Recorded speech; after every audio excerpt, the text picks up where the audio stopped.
In life, we think that things are often just so complex. We forget how simple things really are. We start off in life as a child, and children are able to make teams, play games, organize things very quickly. You'll see kids, organize the whole neighborhood very efficiently, effectively. They'll even do it with adults.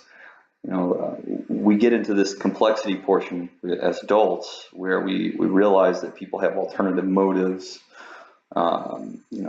which, are usually abnormal responses to normal behavior. We're still trying to be those kids on the playground, organizing a team and trying to have fun. But, some people have experienced that they've been taken advantage of, they've been leveraged improperly, they've not been honored for work, or whatever the case may be. And so what happens is there becomes a fear that takes over.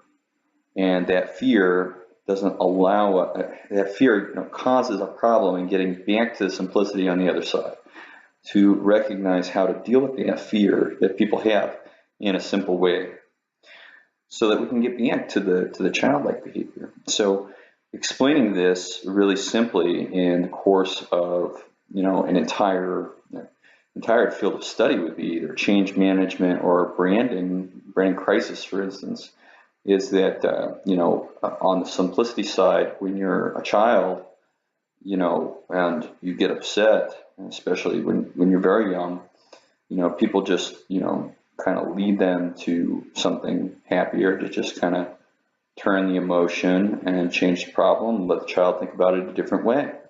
Maybe even remove what it is, the food or whatnot the child doesn't like anymore, and reintroduce it at a later time with a different attitude. And so what happens is that we forget that as adults, but it's exactly the same thing we do in rebranding. So when there's something that is, bad, people often will rebrand it as good. Now, is there a way for people to utilize that as a way of manipulation for bad? Well, yeah. And so we do have to, as adults, be wise and circumspect.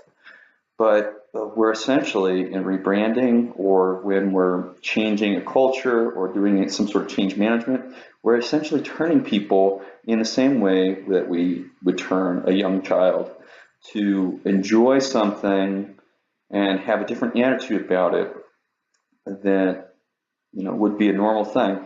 And so we forget how much we are still, despite how old we are, we're still like that little kid, and that we don't like certain things that are harder for us, and that the greatest or that are new and the greatest way to disrupt that is to help people think differently about it.